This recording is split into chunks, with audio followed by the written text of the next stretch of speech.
Right, hey guys, how are we doing? Back with another video from Ham on Beat, and today we are checking out what counts as a stand.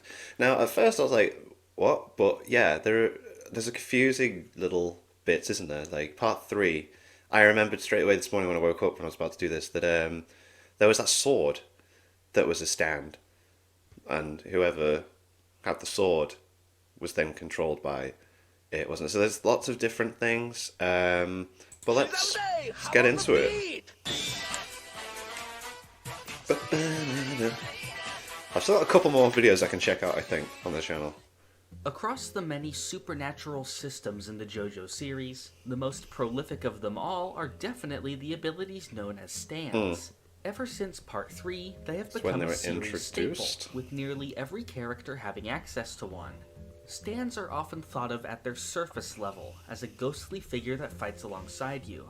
However, the concept is actually much deeper than that, with the definition of what a stand is being far more broad. In this video, I will be taking a look at Araki's design philosophy when it comes to his series' supernatural elements, examine the connections between stands and the other abilities in the series, and break down what exactly causes something to be considered a stand. I am looking forward to this. I love these videos. They're so in depth and just explain things perfectly. It's great. To begin with, what is it that we normally consider a stand? This seems pretty obvious, doesn't it? Stands are the various powers we see crop up throughout the series, normally taking the form of ghostly beings that stand alongside their users. But even that is a pretty narrow definition when you look at the wide variety of stand abilities. Some of these stands raise interesting questions about the nature of the entire system. When we examine these, the way that we normally think stands are defined becomes kind of arbitrary. Araki's stated goal with stands was to visually express supernatural abilities. Something we should remember is that there is often a difference between what the characters in-universe perceive things as, and what those things actually are. Also interesting as well, isn't it, that only stand users can see other stands as well. So yeah, This is true for many things in the series, and perspectives like this are key to what Araki tried to do with these abilities. Throughout human folklore, there have been a number of things that are considered mythological or supernatural. These things often stemmed from misunderstandings had by people in the past. When a caveman sees something like the sun, with no kind of scientific reference, they may start to view it as a god. Okay, A lack yeah, yeah. of understanding can cause certain perspectives to view one thing as another. Wow, yeah. This is true for many different things in the JoJo universe. The Pillar Men were a species of vampiric beings that consumed humans. To humans of that time period, they were considered gods. And so they became recorded as the Aztec gods that were studied in the modern era. The same is true for stands, but on a much larger scale. The multitude of things that would appear as psychokinesis, clairvoyance, or any other supernatural ability are in reality a stand working from behind the scenes. Stands have existed for much of human history. The stand meteor first arrived on Earth during the Upper Paleolithic period, about 50,000 years ago. Right, This okay. predates all recorded history.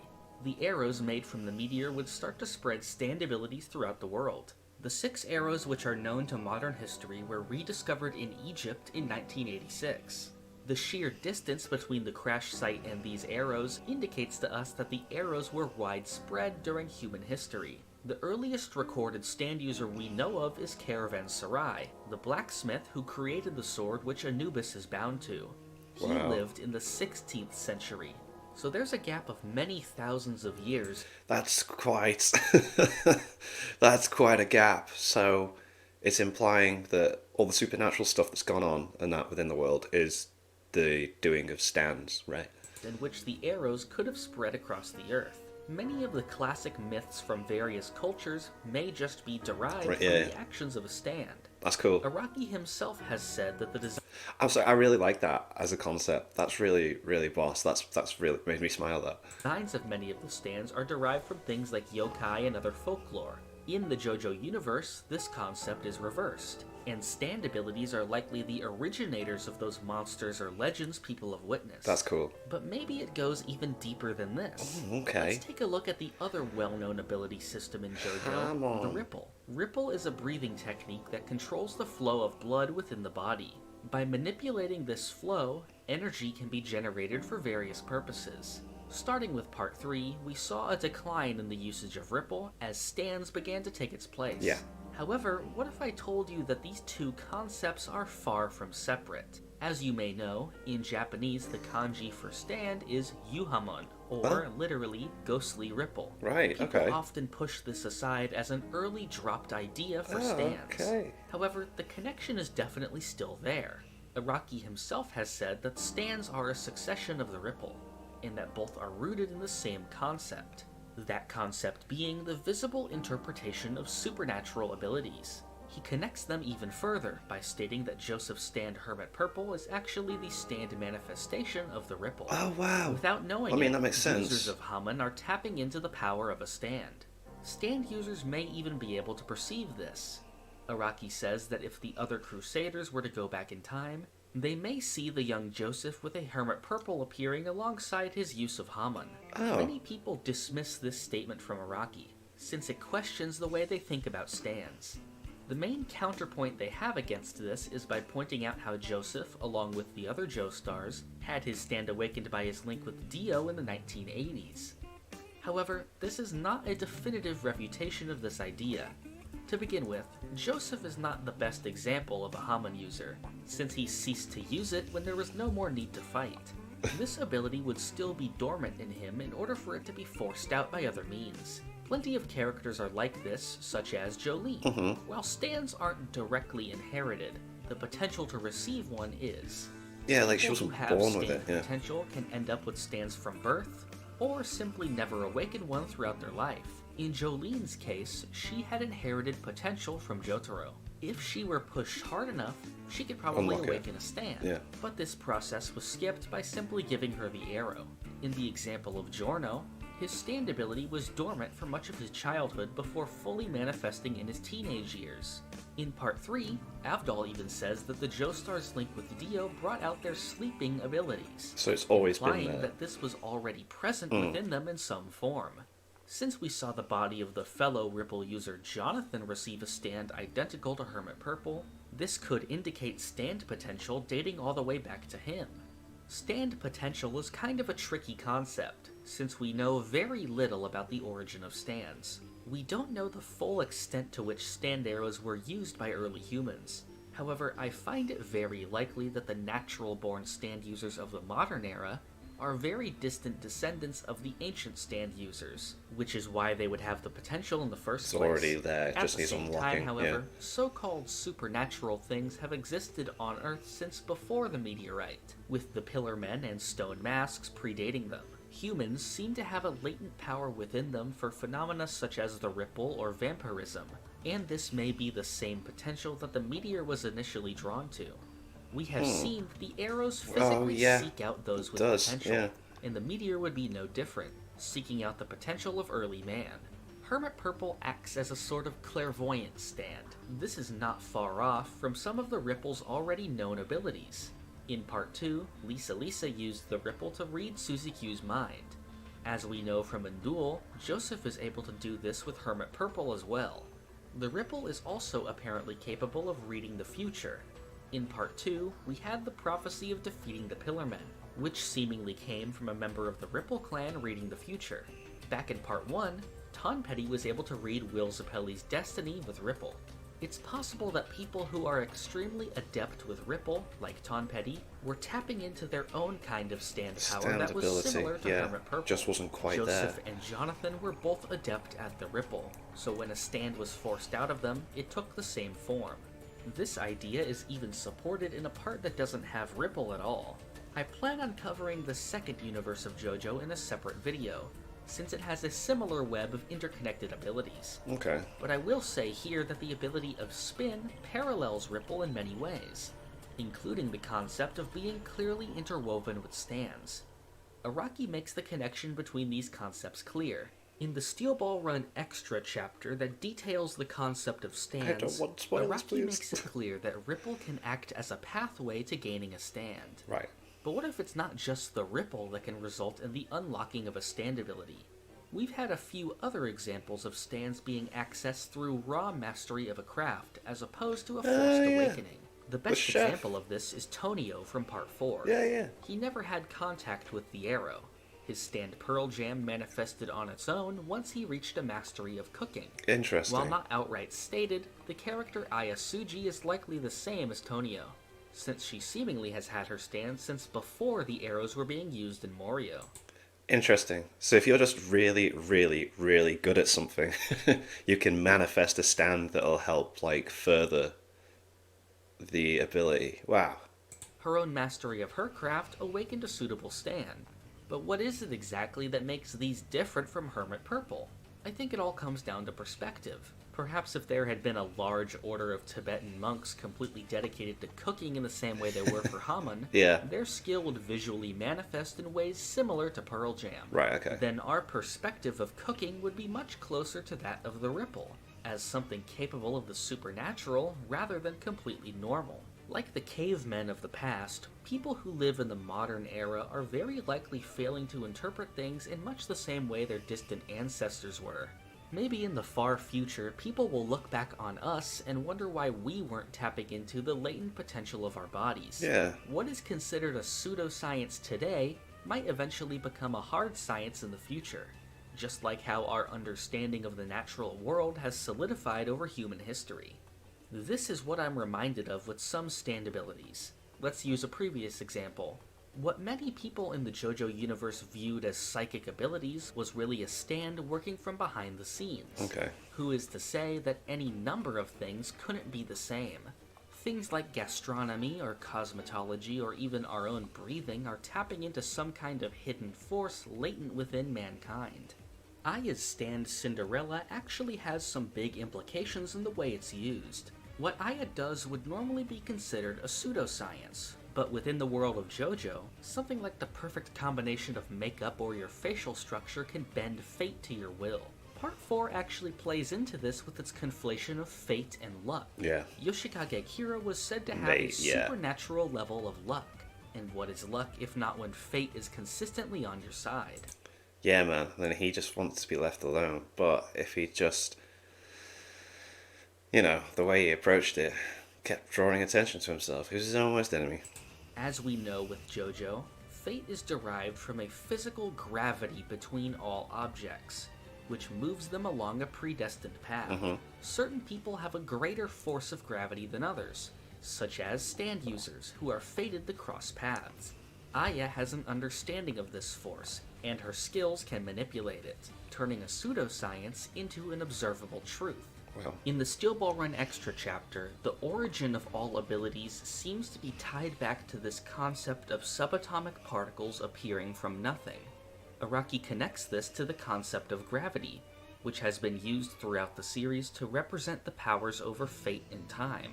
The gravity which fate is derived from isn't simply its own force, it is based on the existing law of gravity itself. All objects which have mass have some kind of gravity, and that could perhaps indicate a latent potential that lies inside of everything that exists. Stands are often thought to represent the supernatural, but perhaps it's more accurate to say that what they're doing is perfectly natural to begin with. It just comes down to your perspective.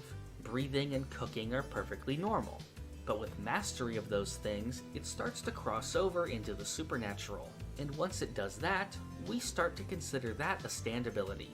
What exactly is the line between natural and supernatural? I need to watch part 1 and 2 again. I love them so before much. we consider them a stand user?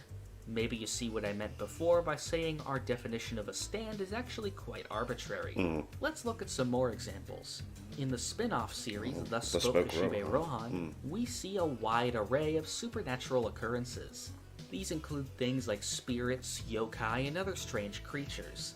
As I mentioned earlier, Araki based many stand designs and concepts on things like yokai, so it is quite reasonable to think that most, if not all of the occurrences in the spin-off manga are due to stand abilities.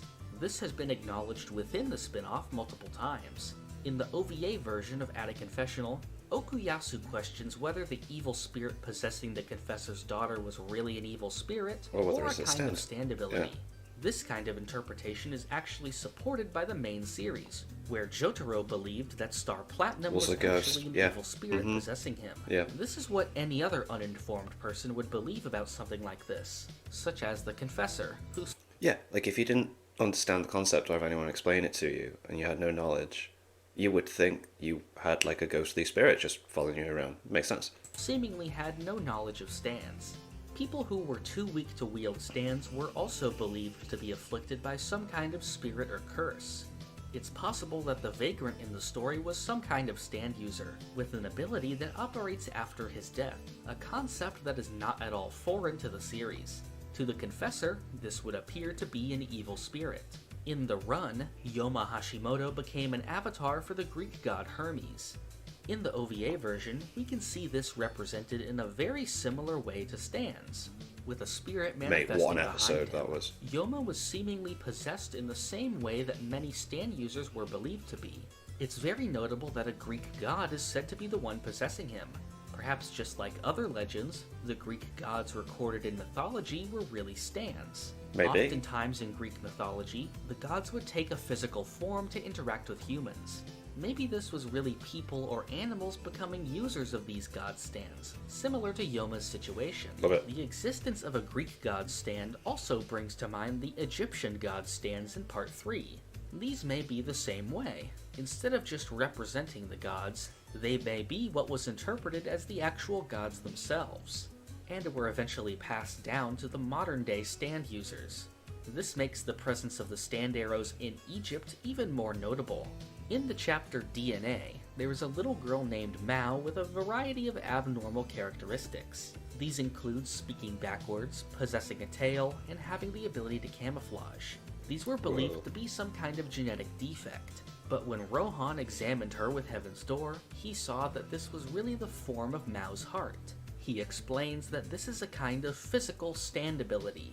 This is interesting, since this supports a lot of other possible stand users. While not what we would traditionally call a stand, it's undeniable that the form Mao has taken is another expression of the same concept. Interesting. In Mutsukabe Hill, Rohan discovers a yokai that he calls the Mutsukabe Zaka. It is a species that seems to be human, but curses people with taking care of their unrotting corpse after death. This fits in with the idea of stands as yokai, as well as the idea of stands being what non-stand users view as curses. But it also fits in with Mao's condition. These yokai, or other kind of species, are a physical manifestation of a stand ability. In the case of the Mutsukabe Zaka, it's an ability that activates after death, almost like Notorious B.I.G. and the Ghost of the Vagrant. Another one of these physically The alien. manifesting stand users could be the character Mikitaka from Part 4. It was left ambiguous as to Very what exactly much so, he but I love was. that. He claims to be an alien, and is seemingly unable to see stands. However, he has supernatural abilities that would normally be associated with a stand. So perhaps he is one of these physically manifesting stand users, like the yokai Yeah. or Mao. Or maybe he really is an alien, and his species manifests stands in a different way.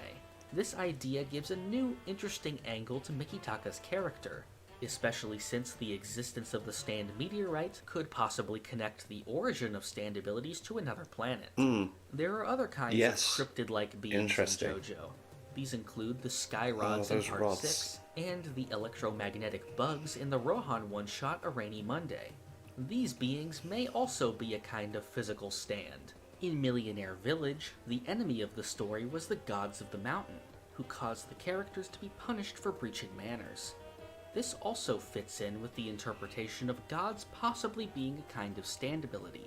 In the one-shot titled The Harvest Moon, an entity known as the Moon Rabbit torments the Mochizuki family on every harvest moon. Whoa. The obvious parallel to this being is the rabbit on the moon, a Japanese legend. Oh, Because cool. of that, maybe this is similar to the yokai mentioned earlier, or another one of those physical stand abilities. The way that the Moon Rabbit targets the family is also similar to a curse. Curses are one of the most common ways stands are misinterpreted by non-stand users. Curses also play a huge role in the most recent part of Jojo, and stands are shown to play a role in that as well. Whoa, that looks creepy. Based on the idea that the confessional ghost could have been a stand ability, that calls into question some of the other ghosts we've seen in the series. In Part 4, it was said that those with supernatural abilities are on the same wavelength as ghosts. This is Yeah, so stand users can see ghosts, so that would kind of mean they are similar, wouldn't it? what allows the characters to enter the ghost alley, and that may be why they can see the ghosts in the first place. Not dissimilar to how non-stand users cannot see most stands. There have been other similar ghost locations in the series. In Part 6, Emporio's stand burning down the house gave him access to a ghost room of the prison. This was a room which burned down in the past, leaving behind ghosts of itself and the objects inside. In Dead Man's Questions, the spirit of Yoshikage Kira visits another ghost location, and he also encounters creatures known as spirit cleansers. The existence of these ghost creatures also brings to mind some of the yokai from before. Since stand users and ghostly things seem to be connected in some way, it may be an indication that the ghost phenomenon we repeatedly see is another form of stand power. Yeah. I think the perspectives of the characters exist across various tiers. At the bottom are people with no understanding of things like stands, who view stand abilities as things like ESP. Next are those who know about stands, who know that what people view as psychic powers are really a stand And working actually from doing behind it, the scenes. But I think even above that is another level of understanding, which is the realization that stands encompass far more than what was thought possible. Really, the concept of a stand is just yet another human rationalization.